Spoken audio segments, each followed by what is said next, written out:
Hello, thank you so much for joining me for episode 305.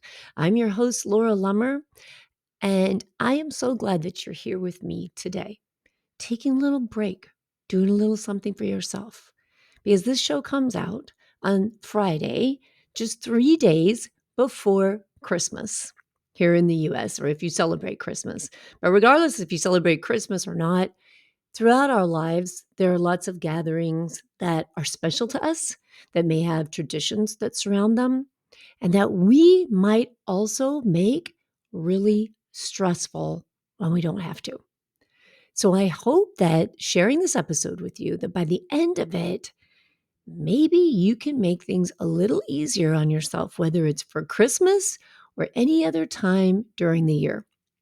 I want to share with you some of the things that I've realized and give you a couple of tips for simplifying traditions or holiday expectations, simplifying them so that they're still beautiful and full of joy, but that you actually get to be present and that you actually enjoy them rather than feel stressed and exhausted by them.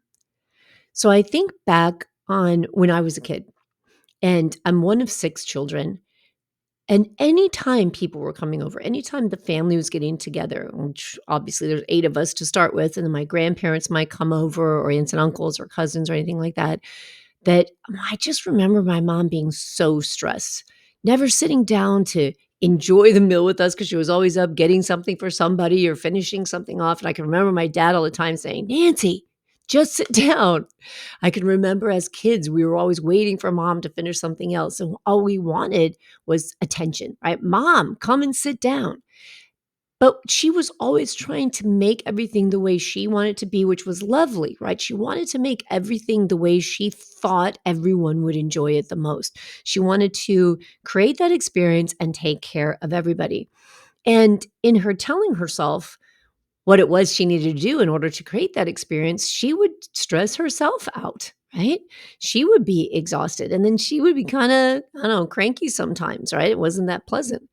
And then I remember when my kids were little, and I think back and I reflect on all the things I had to do to make the experience special, right? Decorating the tree, had to have certain elements and hot chocolate and It's a Wonderful Life playing, and all the things had to be just right. Although I do no crafting of any kind now, making special ornaments when they were little, crafting Christmas ornaments. This is probably why I don't do anything like that now because I used up all the skill I had when they were little. But it was a lot of work, right? I was constantly staying up late at night, getting up early in the morning, trying to do the things that I thought, not, and I say very specifically that I thought, because they didn't necessarily create the feeling I wanted to create for other people. They created it for me, right? They created that feeling for me like I'm doing this and I want it to land like that, but who knows how it landed. And one thing that comes to mind is I love baked apples. And I think baked apples smell amazing. And just the experience of eating a perfectly cooked baked apple and the cinnamon and the butter, and it's just warm and delicious and cozy. And so I decided, I would create this tradition out of making baked apples. And I did that for a long time. And I almost always ended up frustrated because you know what? My kids didn't want to eat baked apples and they had texture issues. Some reason, though, in my head, I thought it was so important that I would delay Christmas morning, right? And the experience they really wanted, which was me sitting my butt down next to them so they could open presents because they had to have the baked apples. And I don't really make baked apples anymore, and I haven't in years. But I thought that that was something that had to happen. And everything really started to shift, I think, during my first chemotherapy treatment, during my first diagnosis, because I was at the end of chemotherapy. And if you've been through chemotherapy, you know that it's a cumulative effect. And by the time you're at treatment number 6, you are not feeling great at all. And that's what was happening in December of 2011. I, in fact, can remember that I almost didn't get to take that last treatment on time because my white blood cell count was so low. They had me on prophylactic antibiotics, which now I look back and I'm just shocked that I did that, so I was wiping out my gut microbiome, my immune system, and hoping that I wouldn't get sick. I mean, oh my gosh, whatever. So, I remember though in that month, at first just feeling bad, feeling guilty because I knew I could not do Christmas the way I had always done Christmas. And I didn't like that, right? I didn't want that. But it was true. There was no way. I didn't have the energy. I didn't have the state of mind. I had gotten through Thanksgiving, and can distinctly remember going out and shopping for a Christmas tree that year. And I was with my now husband, then we were dating. And I remember him talking to me, like explaining to me something, not mansplaining or anything, but asking me like my opinion or something. We were looking at Christmas trees. And I just remember thinking, I think I'm going to fall over. Like, I think I can't even I don't even understand what he's saying to me right now. I had such intense brain fog. And I was pushing myself really just to be there, to be able to be there with them and the experience of picking up the tree. And I thought, I hope I can make it out of here without passing out. Yikes. That's horrible, right? Why would I have done that to myself? I did that to myself because I believed that doing all the things I always did was what made Christmas.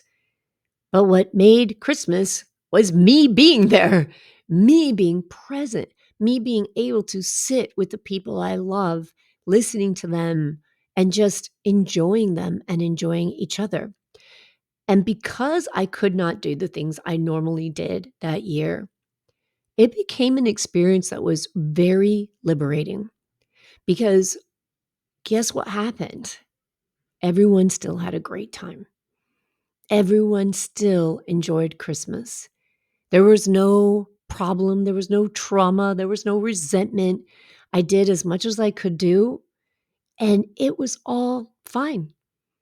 And when I got on the other side of that, it was like this relief, right? This release that I looked at and thought, wow, all the little things that I did, that I ran around, that I stayed up late at night, that I had an aching back over that made me so tired, they really didn't matter because all I had to do was show up, right? And be there. And we all figured out how to have a great Christmas together anyway. Now, I am in no way, shape, or form telling you don't do things you enjoy doing. Don't do things that are really important to you. But what I offer you in this episode is to think about what you do actually enjoy. Because something that I discovered was that I was doing some things I didn't really like doing around the holidays. And that if I let those go and I still did the things that I thought were really important to me, that I really did enjoy, it got a lot simpler and everyone was just as happy. And not only that, is it gave other people opportunities to do things they enjoyed as well, right? So if I didn't have to take care of everything, then I could ask, what is important to you? What would you like to bring? What would you like to offer? What would you like to do? And then the experience became more of a group experience, right? Than something that was just orchestrated. I didn't have to host Christmas for my family. I got to be in Christmas with my family.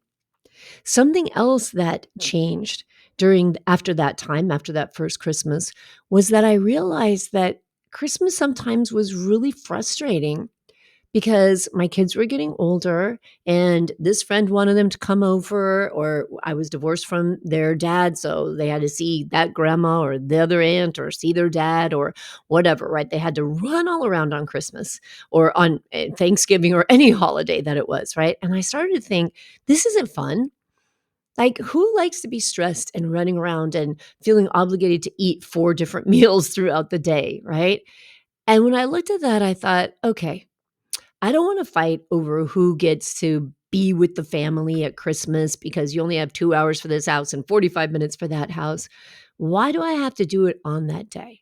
Why don't we do our family Christmas on a different day, right? And what I ended up doing, as I said, I have a large family. I'm one of 6 children.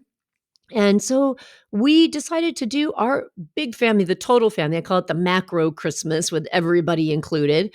And we did that a week before the holiday for both Thanksgiving and for Christmas. So then when the micro holiday came up, their little special family unit could just have a cozy day by themselves doing whatever they wanted. And you know what? It was beautiful. Everybody loved it. Everybody's like, God, it's so much easier now.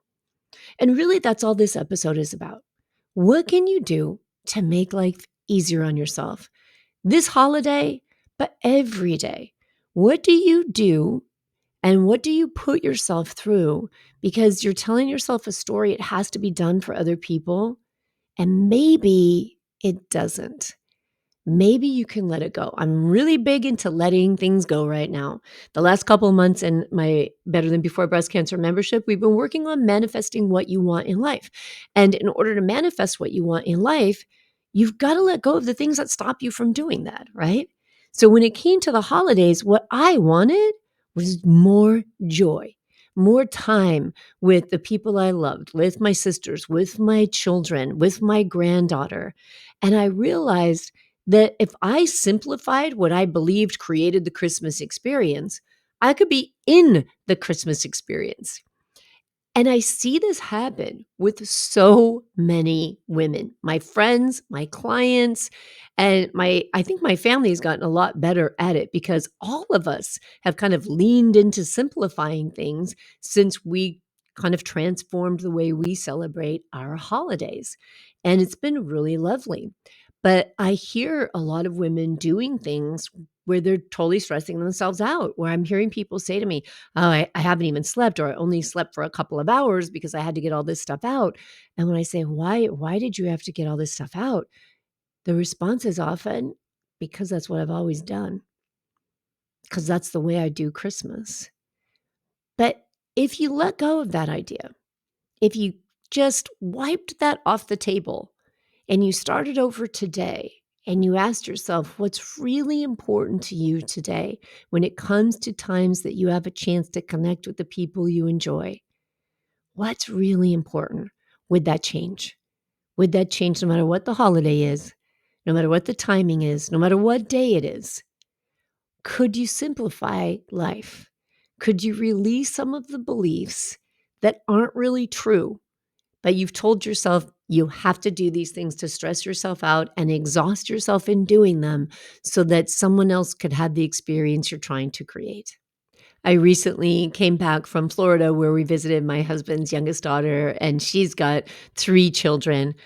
And, they're little kids. They're 1-year-old, the baby is 1, and then the other one is 7, and the other one is 9. And you would think this is all about having a, boatload of gifts under the tree. But what happened is last year when we were out there, I said, "Hey, how about this? How about if I give each of you a certain amount of money and we go and you get to pick whatever you want and we draw names and we do Secret Santa?" And they were totally in. They thought Secret Santa was the coolest thing. They loved having their own money. They loved buying a gift for the person whose name they drew. And they were so excited last year that when we finished doing our Secret Santa, when we got home, the little one, she said, "Can we do it again?" Right? The 6-year-old, she's like, "Can we go do it again right now?" She wanted to go back to the mall and buy something else. She loved it. And for weeks before we went out there to celebrate with them, she kept saying she's so excited for Secret Santa. And you know what? It's just easy. Like, we have a wonderful day together. We get up, I take them out for donuts, we go shopping, we come back. They're so excited to run off and wrap their gifts. They come back, everybody opens a gift, and they are ecstatic because they got to give something special to the person that they care about. And of course, they got a prize too. And that's it. It's like the easiest Christmas ever. So simple. Now, before we did that, I was always thinking, "Oh, I've got to get all these things ready ahead of time." And then thank God Amazon stepped in, and then I'd pay extra to have Amazon gift wrap. And I think, oh, kids like to have more things under the tree. But they didn't want to have more things. They wanted to participate and they just wanted to be there with us. And it was so much fun. So as I record this episode, as I'm sitting here and I'm thinking about, I have several days left until Christmas. Every single day that it's gotten closer to Christmas, something else has come off my list. Something else I've looked at and said, you know what? That's not necessary. You know what? I don't have time to wrap all that stuff and ship all that stuff. I'm going to Venmo them. You know, I just think of ways to let myself off the hook for thinking that I can create an experience for someone else. Because the single most important thing is just being together. It sounds cliche, maybe, but it's absolutely 100% true. I have adult children now, and when I say to them, "Hey, what do you guys want?" They say, "We just want to be together." Right? We're going to come over, we're going to have a meal together. That's all we want. That's all we need. And I wanted to talk about that a little bit on this episode because if you're going through treatment and you're guilting yourself and you're feeling like you just can't do it all and that you're disappointing or letting someone down, I just offer that to you to let it go, to let yourself realize that you are the gift and everything. That's it. You're everything. If you're not in treatment, if you're just tired, if you're living a busy life, and who isn't living a busy life? If you're doing things because you've always done things, and as you're doing them, thinking, God, I really don't like doing this, give yourself permission to let it go. Give yourself permission to be honest with yourself. And if someone else thinks that the thing you're letting go is so important, fantastic. It gives them a chance to pick it up and carry on that tradition that's really meaningful and important to them. So, in us letting things go, we give a great opportunity to someone else to create what they like in their life and for their special day or for the time they're connecting to their loved ones. So, really, this is just a happy holiday message and a reminder that self care is always important. Don't put it off. Don't think I can go back and take care of myself after the holidays. You can take care of yourself now. You can stop and think, what's really important here? You can let go of things and watch what happens. The magic of letting go and being in the moment where somebody might say, wait, we're not going to do that thing that we've always done. And you say, no, not this year. Okay. And it moves on. And we find this amazing freedom in creating space and having time and in being calm and not having a giant disaster to clean up afterwards or anything like that. So I'll leave you with the wish for the happiest holidays with the priority of just being present in your day with yourself, with the people that you love, giving yourself permission to relax, giving yourself permission to enjoy, giving yourself permission to let go of stress, and remembering that if you're feeling stress, it's because of what you're making something mean. What are you making it mean to you? And how can you change that so you can get back to the feeling you want to have as you enjoy your loved ones this holiday season? All right, friends, enjoy, relax, eat, drink, be merry, and I'll talk to you again soon. Take care.